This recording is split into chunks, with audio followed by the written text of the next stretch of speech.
তদন্ত কমিটি এসে তদন্ত প্রতিবেদন তারা দিয়ে গেছে আইসিসিকে। তদন্ত রিপোর্টটি অবগত করার পরেই আমরা পরবর্তী সিদ্ধান্ত গ্রহণ করব ইনশাআল্লাহ। বিসিবির সর্বশেষ নির্বাচন নিয়ে গত মাসেই 5 সদস্যের তদন্ত কমিটি গঠন করেছিল জাতীয় ক্রীড়া পরিষদ এনএসসি। রবিবার এই কমিটি এনএসসিতে প্রতিবেদন জমা দিয়েছে। পরে বিকেলে এক অনুষ্ঠানে যোগ দিয়ে গণমাধ্যমের মুখোমুখি হন ক্রীড়া প্রতিমন্ত্রী আমিনুল হক। সেখানে তিনি বলেন, দেখুন, ইতিমধ্যে সকালবেলা তদন্ত কমিটি এসে তদন্ত প্রতিবেদন জমা দিয়ে গেছে। দেওয়ার পর আমরা তাৎক্ষণিকভাবে আন্তঃমন্ত্রণালয়ে একটা সভা ডেকেছিলাম। সেই সভায় আমরা আলাপ আলোচনা করেছি। আইসিসিকে তদন্ত প্রতিবেদন সম্পর্কে অবগত করার পরেই আমরা পরবর্তী সিদ্ধান্ত গ্রহণ করব।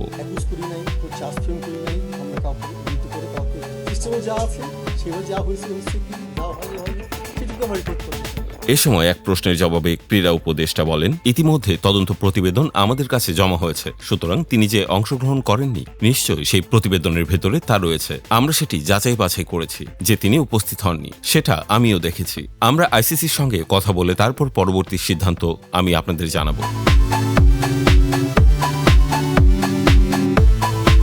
এই বিষয়ে তদন্ত কমিটির প্রধান একেএম আসাদুজ্জামান বলেন, কাউকে অভিযুক্ত করে নয়, আমরা নিরপেক্ষ অবস্থান থেকে তদন্ত করে রিপোর্ট জমা দিয়েছি। সাবেক যুব ক্রীড়া উপদেষ্টা আসিফ মাহমুদ সজীব ভূঁইয়াকে আমরা চিঠি লিখেছিলাম, ওনাকে অভিযুক্ত করার জন্য নয়, বরং বক্তব্য শোনা এবং উনি কিছু বলতে চান কিনা তা জানার জন্য। আমরা ওনাকে সময় দিয়েছিলাম এবং অপেক্ষা করেছি, কিন্তু উনি আমাদের কাছে আসেননি। গত 11 মার্চ সাবেক বিচারপতির নেতৃত্বে 5 সদস্যের একটি তদন্ত কমিটি গঠন করেছিল এনএসসি। মূলত নির্বাচনী প্রক্রিয়া সুষ্ঠু হয়েছে কিনা সেটি খতিয়ে দেখাই ছিল কমিটির মূল দায়িত্ব।